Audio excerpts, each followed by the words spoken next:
Olá, turma. Hoje a gente vai falar sobre arquitetura de software, mas antes um recado importante, né? A vacinação, que a gente tem que todo mundo se vacinar e ajudar as outras pessoas a se vacinarem. E muito importante, pessoas vacinadas podem transmitir o vírus, então vamos todos continuar utilizando máscaras, mesmo após estarmos vacinados. Aula de arquitetura de software, usando o material do professor Martúlio Valente, do curso Engenharia de Software Moderno, do livro Engenharia de Software Moderno. Então, a gente já conversou sobre requisitos, a gente já conversou sobre modelos de software, a gente já conversou sobre princípios de projeto de software. Por que, é que a gente ainda precisa falar sobre arquitetura? Né? Na arquitetura, a gente está falando sobre grandes construções, grandes interrelações entre os componentes do software. Tá? Muitas vezes a arquitetura de um sistema ela já está pré-definida pelas próprias escolhas de tecnologia. Quando você escolhe, por exemplo, fazer um desenvolvimento para a web, você já tem uma série de decisões de arquitetura que são tomadas só pelo simples fato de você ter escolhido um sistema para funcionar via internet. A gente vai aqui comentar sobre alguns estilos arquiteturais, algumas coisas que você tem que ter em mente na hora de fazer a organização do seu sistema. A arquitetura ela basicamente influencia requisitos não funcionais, né? Então você vai precisar ter cuidado com a arquitetura quando você tiver sistemas muito grandes, muito complexos, que precisam ter um bom desempenho, que precisam ser robustos, que precisam estar disponíveis, ou então que precisam simplesmente serem muito rápidos. Então você vai começar a precisar a prestar atenção na arquitetura. Outra coisa também muito importante da arquitetura é que ela afeta a legibilidade do código, ou seja, a facilidade com que você tem para incorporar novas pessoas para trabalhar na equipe, e também as manutenções futuras do sistema, que não deixa de ser um requisito não funcional também, que é o sistema ser longevo, né? Ele ser fácil, de fácil manutenção. Então, quando você está falando de arquitetura, você não está mais focando em unidades pequenas, você está falando em grandes componentes do sistema e as interrelações entre esses componentes. Então, o que são essas grandes unidades do sistema? Então, por exemplo, o banco de dados. A escolha do banco de dados é uma decisão arquitetural extremamente relevante. O framework que você vai utilizar para o desenvolvimento, se vai ser um framework baseado em páginas, se vai ser um framework separado, front-end, back-end, se você vai estar utilizando filas de mensagens. Então, as grandes decisões de como você organiza o seu sistema. Então, quando você fala de arquitetura, você pensa logo em quais são os tipos de arquitetura que existem, quais são as mais comuns. A gente convencionou chamar de padrões arquiteturais, que são aqueles modelos, aquelas arquiteturas parecidas que elas são recorrentes e que podem ser utilizadas em diversos contextos. Né? Esse material do professor Martúlio fala sobre 5 padrões arquiteturais. Então vamos falar de arquiteturas em camadas, né? A ideia da arquitetura em camadas é quando você tem uma hierarquia entre camadas e você basicamente tem uma, uma relação de dependências, de dependências entre as camadas, sem você estar fazendo violações. Então, por exemplo, quando você tem uma determinada camada 7, uma camada de mais alto nível, e aquela camada ela conversa apenas com a camada de baixo, que por sua vez ela conversa com a camada de baixo, e assim por diante. Você não tem interrelações entre camadas de níveis que não sejam adjacentes. Esse tipo de vantagem, que é muito utilizado em redes de computadores, né? Esse exemplo aqui é o exemplo do modelo OSI, mas o modelo da internet ele é um pouco mais simplificado, mas ele também usa as camadas, né? Então, por exemplo, quando você vai construir uma aplicação na internet, você utiliza protocolos HTTP, FTP, DNS, Telnet, são protocolos de alto nível. Você usa também protocolos SSL, TSL, que são as partes de criptografia, e esses protocolos são inscritos em cima de outros protocolos que a gente não acessa diretamente. Né? Raramente você tem uma aplicação, por exemplo, na internet que precisa usar diretamente o TCP ou usar diretamente o UDP. Se essas aplicações estão usando TCP e UDP é porque elas mesmas resolveram construir uma aplicação nesse nível de abstração. né? E aí, em cima dessa série de protocolos, você tem uma série de tecnologias bem maduras que são utilizadas na internet, tá? Mas a gente constrói aplicações aqui nesse nível, preferencialmente, né? A gente não precisa descer lá e trabalhar diretamente com o protocolo IP ou com o protocolo UDP. Quais são as vantagens? A vantagem é que você tem uma estrutura extremamente complexa que ela está simplificada para você. Você só precisa conversar em uma única camada, né? Então você reusa toda aquela inteligência que está implementada nas várias camadas. Em sistemas de informação, a gente também tem essas arquiteturas em camadas, mas não em tantos níveis, né? Normalmente a gente tem as 3 camadas e 2 camadas. A arquitetura em 3 camadas é uma arquitetura clássica, tá? Em que você tem persistência de dados, lógica de aplicação e interface gráfica. Tá? Ela era principalmente usada quando você tinha aplicações que eram acessadas via terminais. Tá? Você conectava no terminal, aquele terminal dava uma interface gráfica para você interagir com a aplicação tinha um módulo de negócios e que conversava com um módulo de banco de dados. Essa é uma arquitetura simples, bem, digamos, antiga, mas ela é extremamente eficiente para a maior parte das arquiteturas, né? Normalmente a gente usa o quê? Quando a gente tem uma aplicação desktop, uma aplicação que vai rodar numa máquina, ela pode seguir essa estrutura, né? A interface gráfica, aplicação, as lógicas de negócio e uma persistência de dados, que pode estar na mesma máquina ou conectando via rede. A camada de... As arquiteturas em 2 camadas, elas são ainda mais simples. Quando você basicamente considera que você tem um cliente, que ele tem interface de usuário e a lógica de negócios, e você tem apenas a camada 2 sendo o banco de dados. Tá? Então, quando você tem uma aplicação que ela está toda junta com interface e lógica de dados, e você só tem o banco de dados na retaguarda, você tem uma arquitetura em 2 camadas. O ruim desse tipo de arquitetura é que todo o processamento ele é feito do lado do cliente, né? Então você pode de repente ser uma lógica muito complicada para estar do lado do cliente.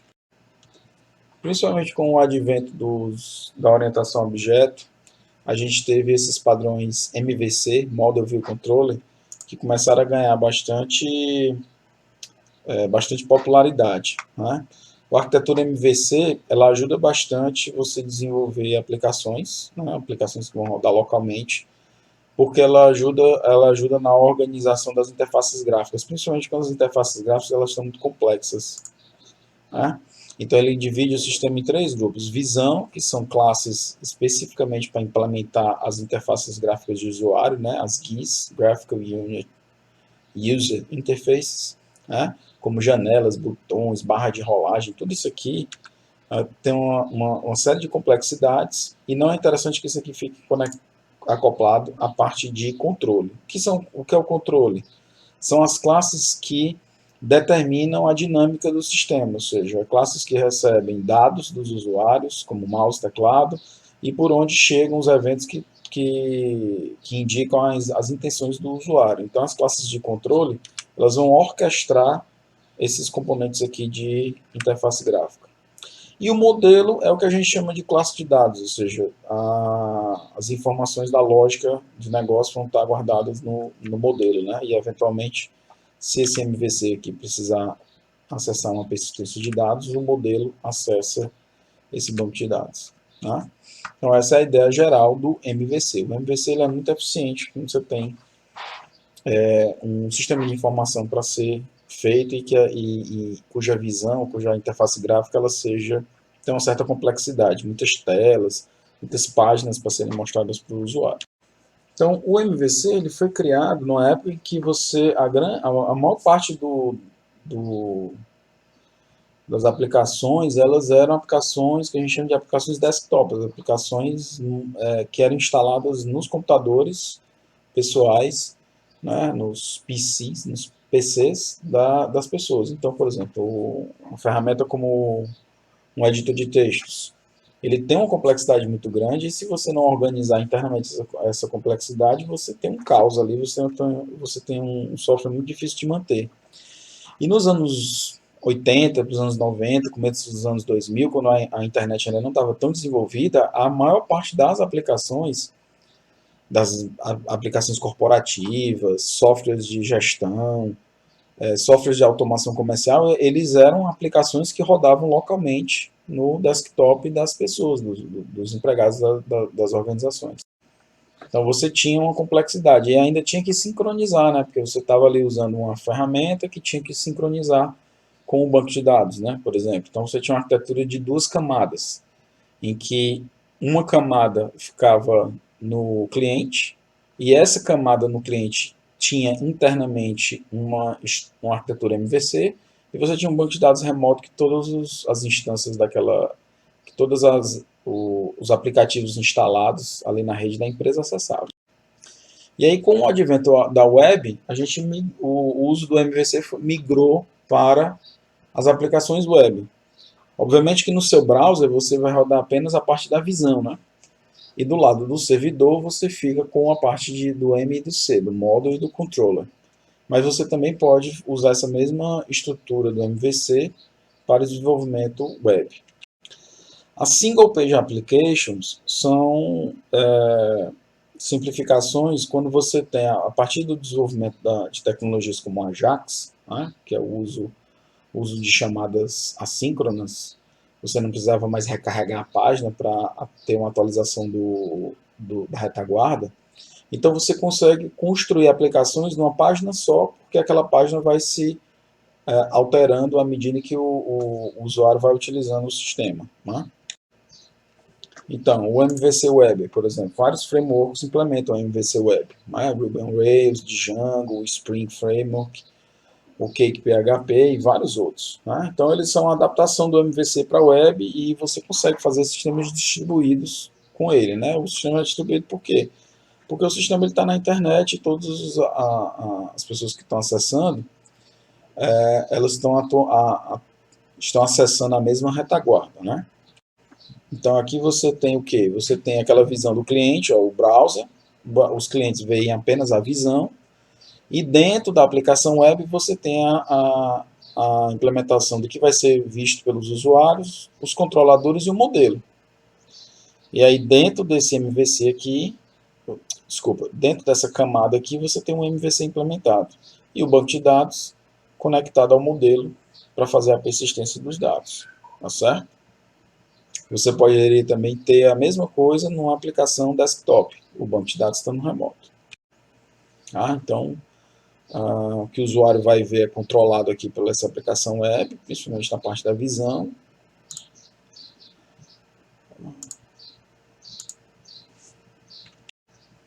Então, o que acontece? Quando você começa a prestar atenção nas arquiteturas, você vê que os padrões eles podem estar aparecendo de forma recorrente. Então você vê, por exemplo, aqui, se você olhar, você vê a arquitetura em 3 camadas, ao mesmo tempo que você vê o MVC Web. Então você pode ter um padrão dentro do outro. Com o tempo você vai percebendo essas similaridades. O que são as Single Page Applications? Então, como eu falei, antes quando você tinha aplicações tradicionais web, né, antes da era Ajax, você basicamente interagia com o servidor pedindo páginas. Você pedia uma página nova, o servidor enviava aquela página e mostrava para você, você mandava alguma informação, o servidor atualizava a própria página, ou ele mandava para outra página e assim por diante. Né? Na Single Page Applications, você faz tudo numa página só, porque você tem acessos assíncronos. Você não precisa recarregar a página para poder enviar gets e posts, né? Ou seja, receber e enviar dados para o servidor. Tá? Então, por exemplo, o Gmail é um exemplo de uma single page, ou seja, você está ali no Gmail, se você perceber, a URL pouco muda e você fica fazendo tudo ali naquela interface sem estar toda hora fazendo um refresh total do sistema. Tá? E aí isso aí tornou-se possível através do desenvolvimento do JavaScript e das tecnologias que a gente chama de Ajax. Aqui é um exemplo de uma aplicação simples, single page, utilizando esse framework Vue. Então você tem a parte que você define como vai ser a interface.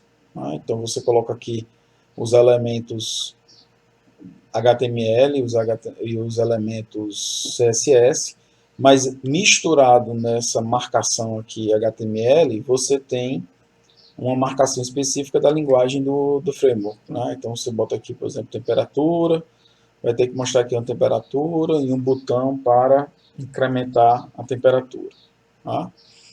Como isso vai ser tratado? Então você tem uma página, ó, a cara da página seria mais ou menos essa. Ele vai mostrar esse texto, simple, uma simples SPA, vai mostrar a temperatura, 2 pontos, e vai mostrar um valor. Esse valor aqui vai estar definido aqui embaixo no script, né? Então essa anotação aqui pode dizer que ele vai mostrar uma determinada variável. Isso, se você mandar desse jeito aqui para o servidor, para o browser do cliente, ele vai mostrar literalmente esse texto. Mas isso aqui é uma casca da visão e ao enviar aquilo ali para o cliente, o servidor vai pegar essa variável, ler o valor, montar aqui o HTML final com o valor que foi colocado, né? E aqui é uma marcação para colocar uma ação aqui de botão de incremento, né?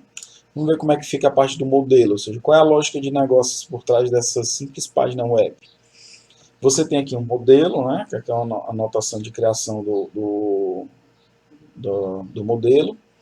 Você tem um elemento aqui de interface gráfica e você tem uma informação, que é a temperatura. São os dados aqui, temperatura 60, pré-definido. Já começa sempre de 60. E você tem funções, né? Essa função aqui, ó, int temperatura, que está marcada aqui no evento de clique, o que é que vai acontecer?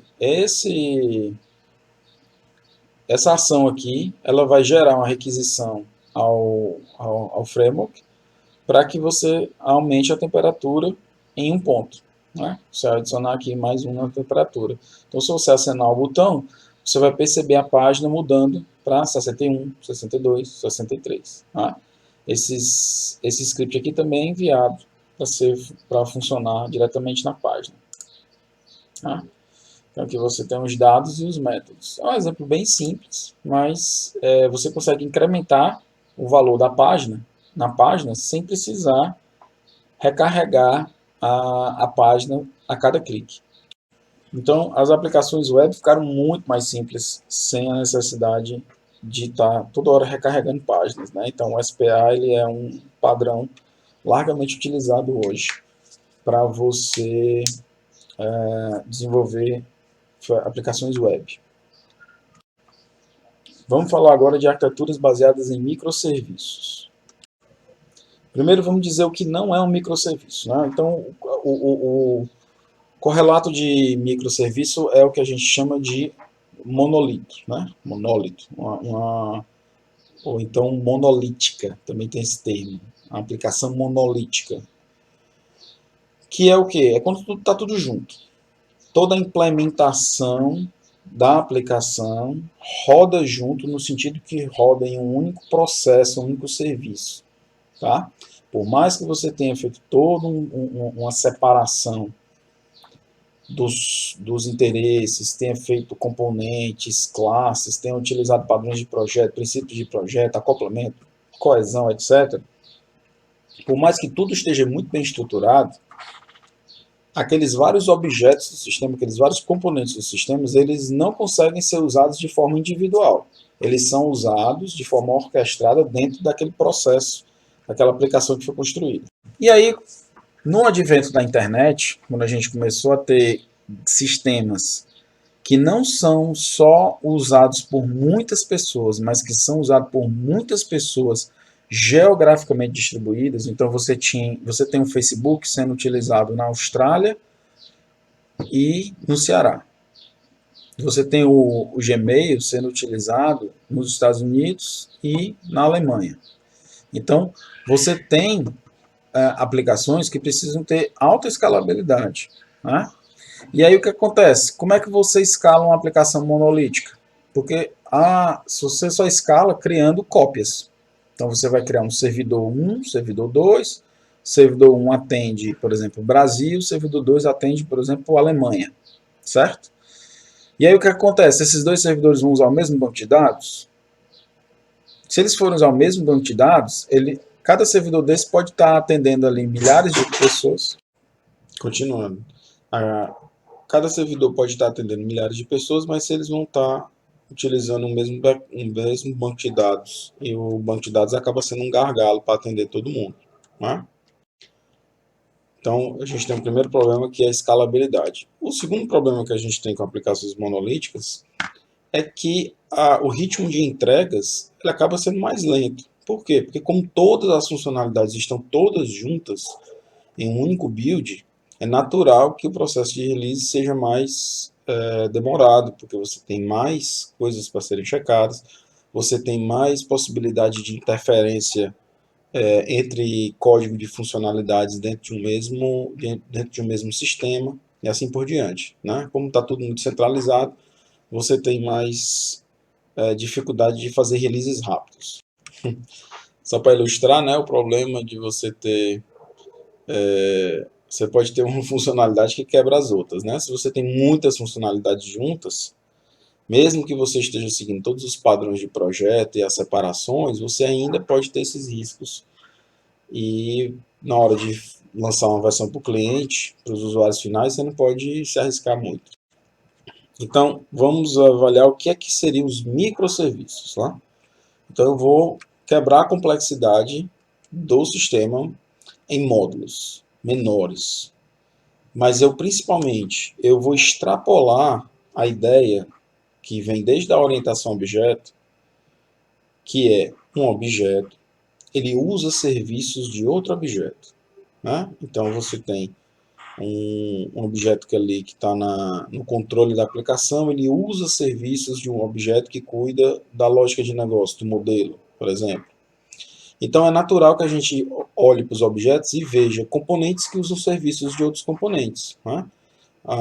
Para diminuir a complexidade de todo mundo. Qual é a ideia dos microserviços? A ideia dos microserviços é tirar determinados objetos do mesmo sistema e realmente criar uma interface externa com aquele grupo de funcionalidades separado como se fosse um serviço externo à aplicação. Então, a mesma equipe está desenvolvendo o sistema e ela prepara sistemas distintos, serviços distintos, separados, que juntos vão formar a aplicação como um todo, né? Então, quais são as vantagens disso?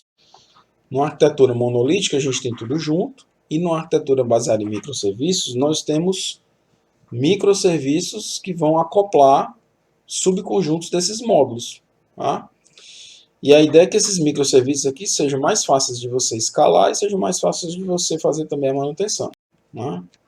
Então, a escalabilidade, o que acontece? Quando você tem aqui os servidores, imagine, por exemplo, vamos voltar aqui um slide, imagine aqui, por exemplo, que esse serviço aqui M1, esse módulo do sistema é um módulo, por exemplo, que recebe muita conexão de usuário. Tá? Tem que responder muita requisição de usuário. E esses outros módulos aqui são módulos que fazem algumas rotinas de retaguarda, mas que não tem tanto esforço, por exemplo, de estar atendendo solicitações de clientes. Porque as solicitações dos usuários, às vezes, são leituras básicas, cruzamento simples de informação. Então, imagina que eu tenho um M1 aqui muito sobrecarregado. Todo o sistema está instalado no mesmo servidor. Então, o M1 vai sobrecarregar o sistema inteiro. Se você puder tirar o M1 desse servidor, né? Já que ele é o gargalo do sistema, que tal botar o M1 separado num servidor mais potente, que vai ter mais memória ou mais acesso à rede. Você tem réplicas do M1, e aqui no servidor 1 você tem todos os outros módulos do seu sistema que estão balanceados aqui em relação a desempenho. Então essa é uma possibilidade, você escala, você tem os mesmos recursos desse cenário aqui, ó, por exemplo, você tem os mesmos recursos, mas você usa esses recursos de forma mais harmônica, tá? Com a possibilidade dos microserviços. Quais módulos vão entrar aqui no servidor 2? Quais módulos vão entrar no servidor 1? Isso aqui é uma coisa que fica para ser decidida pela configuração, pela operação do sistema. Se você tiver os microserviços implementados, você pode jogar com isso aqui, você pode inclusive facilmente experimentar. Deixa eu botar o M2 para cá também, para o servidor 2. Deixa eu ver como é que... Ó, vamos observar por algumas horas o serviço, como é que ficou. Quantas instâncias de M1 eu posso ficar? Então a gente consegue fazer mais experimentação, consegue testar mais esse balanceamento de carga se o sistema estiver modularizado em microserviços. E aí, obviamente, quando você tem sistemas menores, você consegue fazer todo o processo de build, compilação, testes, checagem de critérios de aceitação, você consegue fazer tudo isso em unidades menores. Então você consegue ter uma flexibilidade, por exemplo, para fazer releases mais frequentes, evitar que, por exemplo, um serviço interfira em outro. Uma outra vantagem bem bacana é que você pode usar tecnologias diferentes. Então imagina que você está num determinado dilema, por exemplo. Imagine que você gostaria de usar Java para uma determinada parte do seu sistema, como, por exemplo, parte que você está fazendo acesso ao banco de dados ou fazendo algum tipo de processamento. Você gostaria de usar a plataforma Java. Mas para uma outra parte do sistema, você gostaria de estar usando o Node.js, tá? Por diversos motivos.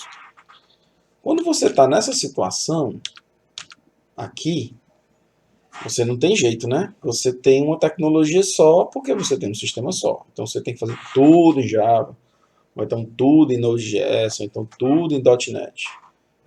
Mas se você está nesse cenário, cada microserviço pode usar uma tecnologia distinta. Tá? Então você usa a tecnologia que você acreditar que tem mais potencial para estar entregando aquela parte, aquele conjunto de funcionalidades de forma mais efetiva no seu sistema, né? Claro que isso aqui tem toda uma série de repercussões, né? Também você vai ter que ter equipes que saibam trabalhar em tecnologias diferentes, você vai ter toda uma gestão de conhecimento aqui de plataformas diferentes. Se você tiver fôlego para isso e for importante para a equipe, você vai utilizar tecnologias diferentes. Outra coisa também é que quando um determinado processo, por exemplo, imagine que um determinado servidor caia ou uma parte dos serviços caia, você pode continuar operando o sistema enquanto uma parte do sistema está fora do ar, né? Então os microserviços eles dão um pouco mais de tolerância a falhas. Eles conseguem ficar com parte do sistema no ar, mesmo que uma parte dele falhe. E microserviços, ele definitivamente está na moda, principalmente se você tem soluções que vão precisar de escalabilidade. Então, se você não está fazendo um sistema para ser usado por um punhado de milhares de pessoas, né? Ou seja, digamos que você esteja ali abaixo de 10 mil pessoas, usuários totais, ou esteja trabalhando com alguma coisa como 1.000 pessoas simultâneas, se você não está abaixo desses valores, você precisa estar pensando seriamente em microserviços para sua aplicação. Porque você vai ter que começar a ter muito problema de escalabilidade e de gerenciamento do seu serviço. E aí como é que fica a parte de dados, né? Porque, de certa forma, cada função importante de um sistema, ela acaba lendo dados ou atualizando dados, né? Vamos considerar que eles fazem leitura e atualização de dados. Todo microserviço faz isso. Porque é muito difícil um microserviço agregar valor dentro de um sistema fazendo operações que não envolvam nenhum tipo de persistência. Então, o que é que você tem que tomar cuidado? Não adianta você estar fazendo microserviço se você está com os dados centralizados. Então, a ideia é que quando você planeja o seu microserviço, você planeja também como se fossem microbancos de dados, ou seja, bancos de dados específicos para esses serviços. E quando esses dois serviços aqui precisarem cruzar dados, esses dados vão ser cruzados no nível de aplicação, ou então por um terceiro serviço, tá certo? Então, o que acontece? Você tem algumas situações em que a arquitetura com microserviços acaba não sendo tão bacana. Por exemplo, se você tem uma comunicação por rede muito ruim, né? Uma latência muito alta, ou seja, um atraso muito grande, uma demora muito grande na troca de pacotes. Aí esses microserviços vão ter dificuldade de se coordenarem, né? Quando você tem transações muito complexas, então você tem que fazer uma transação que mexe em várias partes da persistência de dados, que envolve uma lógica de negócio muito complexa, e aí o que acontece? Essas transações, para serem distribuídas, elas vai ser mais difícil. Então, pode ser também que é melhor que a transação complexa ela seja tratada por um único processo. Então, o que acontece? Os microserviços, eles, assim como vários outros sistemas, eles acabam sendo um reflexo do tipo de organização, tipo de empresa que está usando aquele serviço.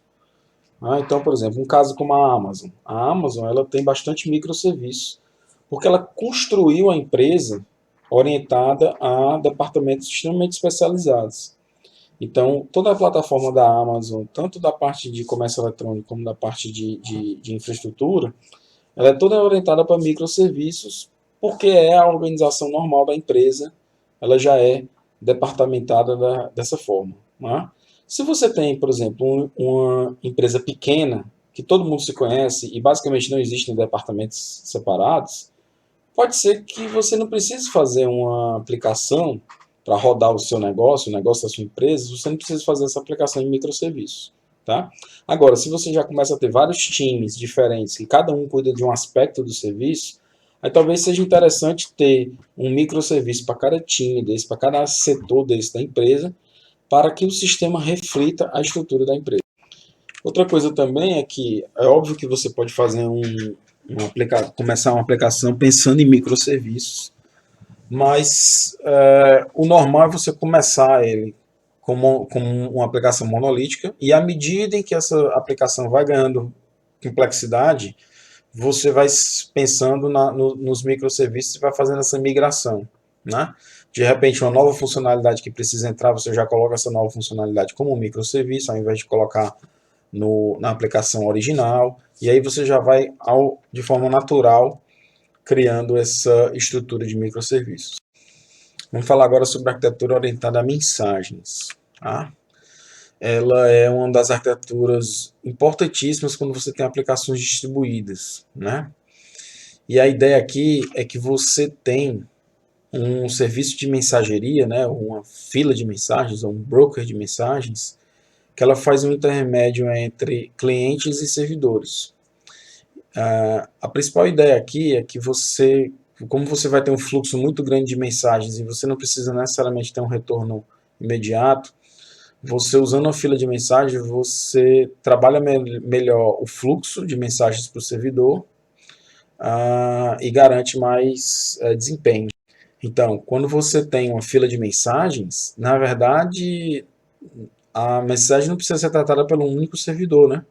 Então você pode, por exemplo, subir vários servidores aqui, se você tiver um acúmulo muito grande de mensagens, e tirar, né, remover servidores da sua aplicação, da sua infraestrutura, se o nível de mensagem estiver baixo. Esse é o que as pessoas às vezes chamam de elasticidade, né? Então, a elasticidade da nuvem. Como você se aproveita da elasticidade da nuvem, né? Servidores serem criados de forma automática, observando o tamanho das mensagens. Se os clientes estão usando muito o sistema, tem muita mensagem, o sistema estica, absorve aquelas mensagens até que aquele nível de mensagens volte para um número pré-definido. Né? Então, essa é uma das vantagens de você estar usando filas de mensagem. Uma outra vantagem é que se o servidor cair, se todos os servidores caírem, esses serviços de fila de mensagem, eles mantêm a fila no ar, né? Isso aqui é um serviço separado, que só faz o intermédio entre o servidor e cliente. Então, por exemplo, às vezes você está usando algum sistema e você submete uma transação, submete um pedido, submete alguma coisa, o sistema apenas lhe diz, olha, eu submeti a sua transação, aguarde que você vai receber uma confirmação. E aí depois de alguns segundos ou depois de alguns minutos, você começa a receber uma notificação no aplicativo, começa a receber um e-mail, começa a receber um SMS, para dizer que aquela transação realmente funcionou. Aquela transação ela não foi tratada imediatamente e você ficou esperando aquilo acontecer. Você mandou aquilo ali entrou numa fila de mensagens, e em algum momento o servidor pegou a sua mensagem e fez todo o tratamento necessário. Por exemplo, se for uma coisa que tem pagamento, foi lá no cartão de crédito, checou se dava para pagar, foi lá no estoque, checou se aquilo ali está em estoque mesmo, deu tudo certo, está em estoque, pago, o cartão de crédito foi aceito, vou gerar a minha nota fiscal na Cefaz. Aí a geração da nota fiscal na Cefaz demora alguns segundos ou minutos.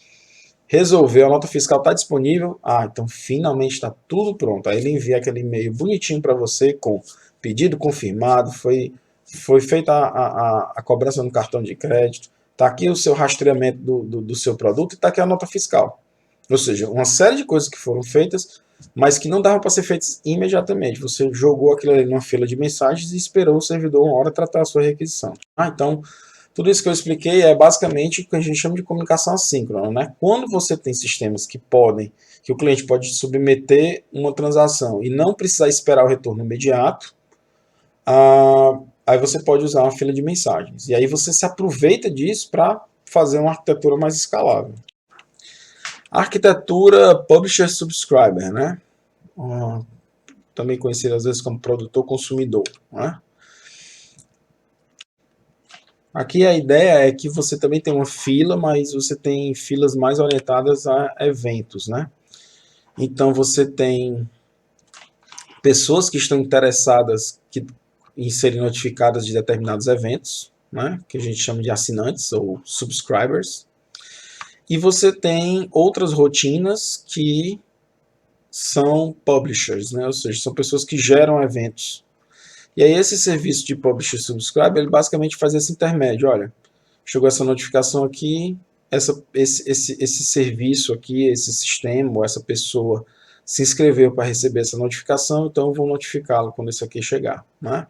Então o fluxo é, sistemas publicam eventos, partes, outros componentes assinam eventos e eles são notificados quando ocorrem determinados tipos de eventos. Então, por exemplo, eu falei para vocês de um processo de vendas, né? O processo de venda, lembrando que, como ele diz aqui, né, a ideia do Publisher Subscribe é que ele é um aperfeiçoamento da fila de mensagens, né? Por quê?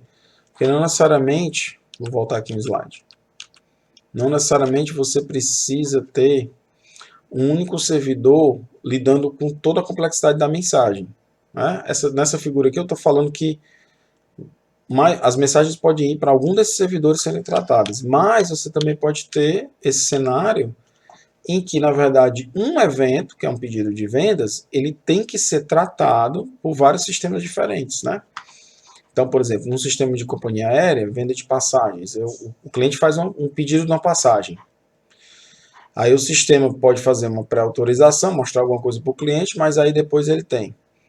Vou notificar o sistema de milhagem para lançar as milhas do cliente, daquela venda. Vou notificar o marketing para dizer, olha, esse usuário, esse cliente aqui, que tem esse perfil, fez uma compra de uma passagem para destino tal. E aí o sistema de marketing de repente vai depois mandar um e-mail fazendo sugestão de pacote de translado, pacote de hotel, etc. E por fim eu tenho uma notificação para um sistema contábil aqui para fazer geração de nota fiscal, etc. Então eu tenho uma série de coisas que eu posso estar notificando. Aí você estrutura o seu sistema para atender o cliente aqui, receber a publicação e separar os vários serviços e fazer com que esses serviços sejam notificados à medida que as transações vão chegando. E aí a gente tem um antipadrão arquitetural, né, que é o mais famoso deles, que é o grande bola de pelo, né, que é Big Ball of Mud, que é basicamente quando você não respeita camadas, você não respeita nenhum tipo de hierarquia, você não tem nenhuma lógica na conexão entre os módulos. Quando você tem isso aqui, seja isso aqui uma aplicação monolítica, ou seja isso aqui microserviços, mas você tem uma série de dependências cruzadas, você vai ter uma dificuldade muito grande de manter esse sistema e evoluir esse sistema. Vamos só fazer um exercício aqui, pegando esse exemplo aqui, ó. Esse aqui onde está meu mouse, bem no centro aqui, esse serviço, esse módulo. Esse módulo tem dois outros módulos clientes, ou seja, tem dois módulos que sabem usar os serviços desse cliente. Esse cliente aqui, ele usa o serviço de um terceiro módulo aqui, Tá? Então, eu estou falando desse módulo aqui. Vou chamar ele de módulo 1. Certo? Então, nós temos esse módulo A aqui, módulo B, né? Módulo A e módulo B, que são usuários de 1. E 1, por sua vez, usa 2 e usa 3. Tá? Agora, você vê que A e B usam 1, aí B tem 2 saltos e depois usa o 3 aqui. A usa 2, ou seja, você tem A que usa 2, que usa 1 e 1 usa 2. Né? Então você tem relacionamentos muito confusos aqui. Isso aqui pode ficar muito difícil depois quando você precisa fazer, por exemplo, uma mudançazinha aqui em 1. Tem uma coisinha aqui que você precisa mudar. Você tem muita repercussão dessa mudança aqui na sua arquitetura. Tá? Então fica difícil de você fazer manutenção. Né? Veja só esse persistência de dados aqui. Essa persistência de dados aqui tem acesso a partir de B, a partir de C e a partir de D. Sendo que C é cliente de D e B é cliente de C. Ou seja, você tem B, que é cliente de C, que é cliente de D, e os três acessam o mesmo banco de dados. Né? Então é a famosa grande bola de pelo, né? É um emaranhado aqui que fica muito difícil de você trabalhar. Ok? Então era isso em relação à arquitetura. No projeto de vocês, da disciplina, vocês provavelmente vão utilizar um MVC Web.